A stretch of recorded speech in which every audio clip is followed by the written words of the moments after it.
नमस्ते।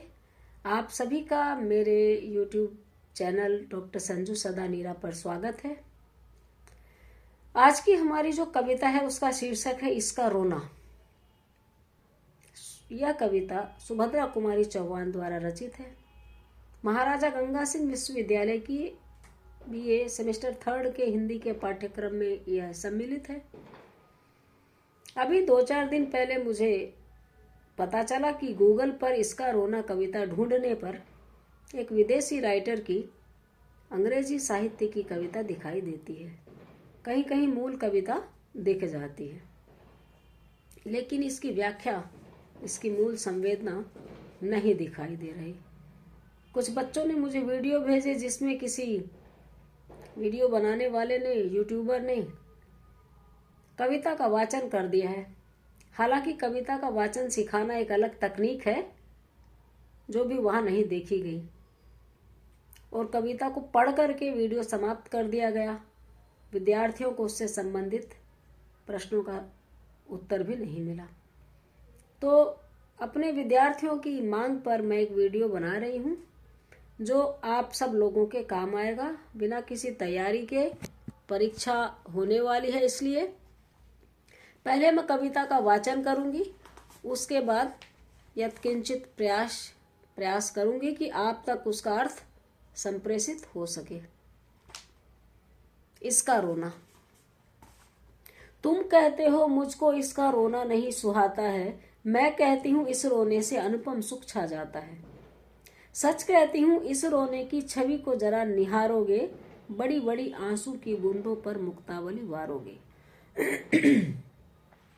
ये नन्हे से होंठ और ये हल्की सी सिसकी देखो, यह छोटा सा गला और ये गहरी सी हिचकी देखो। कैसी करुणाजनक दृष्टि है, हृदय उमड़ कर आया है, छिपे हुए आत्मीय भाव को यह उभार कर लाया है। हंसी बाहरी चहल पहल को ही बहुधा दर्शाती है, पर रोने में अंतरतम तक की हलचल मच जाती है। जिससे सोई हुई आत्मा जागती है, अकुलाती है, छूटे हुए किसी साथी को अपने पास बुलाती है। मैं सुनती हूँ कोई मेरा मुझको आह बुलाता है, जिसकी करुणापूर्ण चीख से केवल मेरा नाता है। मेरे ऊपर वह निर्भर है, खाने पीने सोने में, जीवन की प्रत्येक क्रिया में, हंसने में जो रोने में। मैं हूँ उसकी प्रकृति संगनी, उसकी जन्म प्रदाता हूँ। वह मेरी प्यारी बिटिया है, मैं ही उसकी माता हूँ। तुमको सुनकर चिढ़ आती है, मुझको होता है अभिमान, जैसे भक्तों की पुकार सुन गर्वित होते हैं भगवान। यह बहुत ही मीठी, मधुर, स्निग्ध एहसास कराने वाली कविता है। कदाचित कवयित्री माँ है और उनकी एक छोटी सी बच्ची है। कदाचित शब्द का प्रयोग तो मुझे करना ही नहीं चाहिए था, क्योंकि पूर्व में मैंने बहुत पहले पढ़ रखा है कि इनको अपनी बच्ची को लेकर के जो स्नेह भाव था वो इनकी कई कविताओं में उभरा है। यानी एक बालिका की ये माँ है और अपने जीवन में उस बच्ची के रोने के महत्व को, रोना बहुत बुरा होता, तो जब बच्चा पैदा होता है तो आपने फिल्मों में भी देखा होगा कि उसको रोना नहीं आ रहा हो तो डॉक्टर्स चिंता में पड़ जाते हैं। किसी न किसी भांति प्रयास करके बच्चे को एक बार रुलाया जाता है, उसकी सांस तभी सही रिदम पे आती है।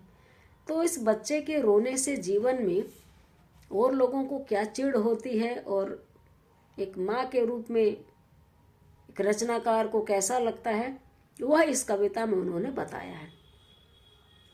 मैं मूल संवेदना बता रही हूँ। व्याख्या कैसे करें इस पर एक अलग से मेरा वीडियो है। अगर इसी की व्याख्या आ जाए तो प्रसंग, संदर्भ, मूल वस्तु का शब्द बदलकर अर्थ बिना बदले, स्पष्टीकरण और विशेष, बाकी मूल संवेदना में पूरी की पूरी बात को भावार्थ के रूप में बताना है।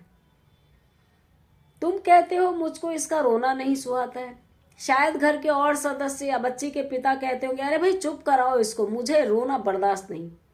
मैं कहती हूँ इस रोने से अनुपम सुख छा जाता है। कवयित्री उन लोगों को जानती है जिनके घर में शिशुओं की किलकारी नहीं गूंजती तो उनको कितना सूनापन महसूस होता है। इसलिए वो कहती हैं इसके रोने से उनको तो अनुपम सुख की प्राप्ति होती है कि एक नन्हा और प्राणी साथ में है, नन्ही बालिका साथ में है, जिस वजह से घर में एक मेहमान है, खुशी है, किलकारी है। सच कहती हूँ इस रोने की छवि को जरा निहारोगे, बड़ी बड़ी आंसू की बूंदों पर मुक्तावली वारोगे। वो कहती है कि यकीन माना जाए अगर किसी ने उस बच्ची के रोने को एक बार गौर से सुन लिया तो उसकी छोटी छोटी आंखों की बड़ी बड़ी बूंदों, आंसू की बूंदों को देखकर उस पर मोती वारेंगे।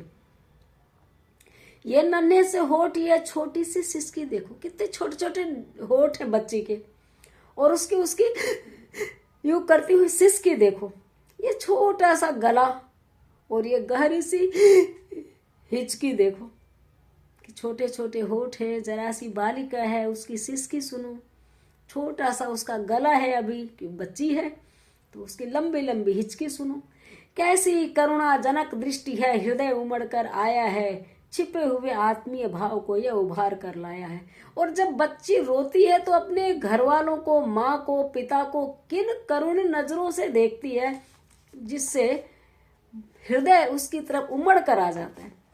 कोई कितना भी गुस्से में हो, अभी थक कर आया है, थक कर आई है, रसोई में से निकली है, मैं नहीं लूंगी, लेकिन उसका रोना सुन के और उसकी वो करुण मुखाकृति देखकर पूरे का पूरा उसका पुराना एक संबंध, आत्मीय भाव, ब्लड रिलेशन उभर कर आता है। और ये ब्लड रिलेशन ही नहीं होता, अनजान बच्चे को भी इस तरह रोता देख के आ सकता है।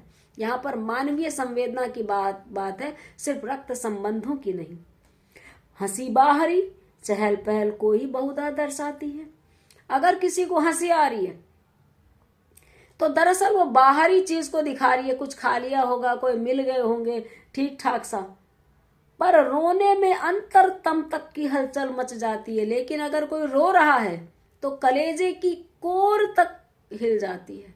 यानी हंसी औपचारिक भी हो सकती है, लेकिन रोना नकली संभवतः नहीं होता होगा। रोने के ऊपर महादेवी वर्मा ने भी लिखा है, उनकी जो प्रतिनिधि कविताओं की किताब है उसमें, कि आपकी हंसी शायद किसी को उद्वेलित नहीं करे, लेकिन आपकी आंखों से गिरी आंसू की बूंदे निश्चित रूप से किसी जगह करुणा का संदेश देंगी। करुणा उपस्थित आंसू को देखकर मन कर जाता है पूछने का, क्या बात हुई, क्यों रो रहे हो। कोई हंस रहा हो तो शायद हम ना पूछे किसी अजनबी से, लेकिन रोते हुए से हम थोड़ी देर के बाद में पूछ ही बैठते हैं। तो वही बात है कि हंसी बाहरी चहल पहल को ही बहुधा दर्शाती है, पर रोने में अंतरतम तक की हलचल मच जाती है। अगर रोना है तो इस रोने में तो अंतरात्मा तक फूट फूट के रोती है, उसमें हलचल मचती है। ये नहीं है कि बस होठों तक हंसी आई और काम चल गया। जिससे सोई हुई आत्मा जगती है, अकुलाती है, छूटे हुए किसी साथी को अपने पास बुलाती है। फूट फूट कर रोता हुआ इंसान दूसरे की आत्मा को भी जगाता है, उसकी अपनी आत्मा भी अकुलाती है, और ऐसा लगता है उसके रुदन में जैसे अपनी किसी सोई हुई साथी को, अपने किसी सोए हुए सहचर को, प्रिय को जगा रहा हो। शिशु के पास भी और कोई भाषा नहीं होती, तो बालक बालिका भी रोकर ही बताते हैं कि गीले हो गए हैं या सूखे हैं, होठ सूखे हैं, कि कपड़े गीले हैं, क्या करना है। अपने प्रियजन को इस तरह बुला लेते हैं। मैं सुनती हूं कोई मेरा मुझको आहा बुलाता है। देखिए, चिढ़ नहीं है, क्रोध नहीं है इसमें, इस भाव में, इस पंक्ति में, कि ये नहीं है कि क्या रोती रहती है। उसको रोने से लगता है, ऐसा लगता है बच्ची को मेरी जरूरत है, पुकारा उसने मुझे, जिसकी करुणापूर्ण चीख से मेरा केवल नाता है। उसकी करुणापूर्ण चीख से सिर्फ और सिर्फ ऐसा लगता है माँ का नाता है। ये माँ चिढ़ती नहीं है, कुड़ती नहीं है, भाग करके अपनी बच्ची के पास जाती है। मेरे ऊपर वह निर्भर है, खाने पीने सोने में, जीवन की प्रत्येक क्रिया में, हंसने में जो रोने में। कारण भी बता दिया कि वह बच्ची उनके ऊपर निर्भर है।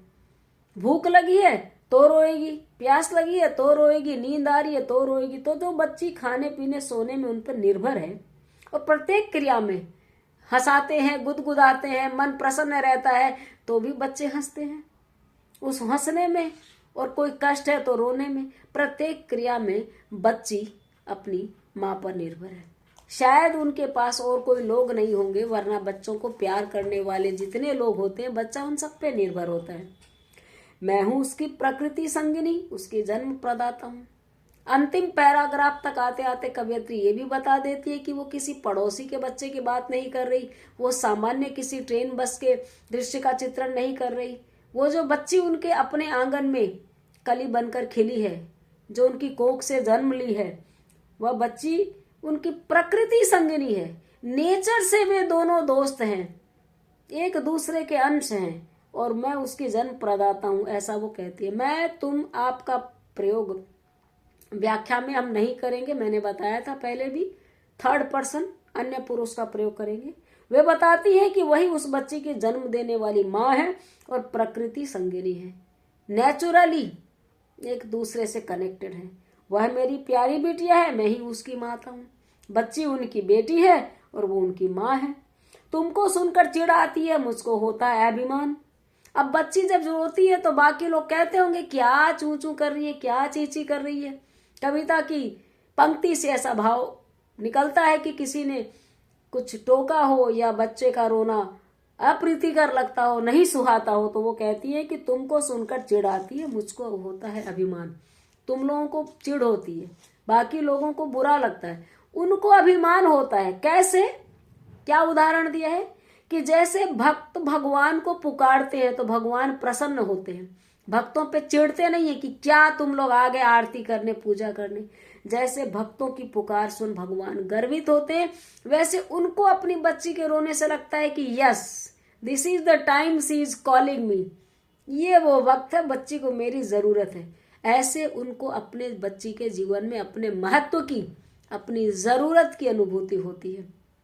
इस प्रकार कविता पूरी हो गई। इस कविता के माध्यम से वात्सल्य रस का सृजन हुआ है।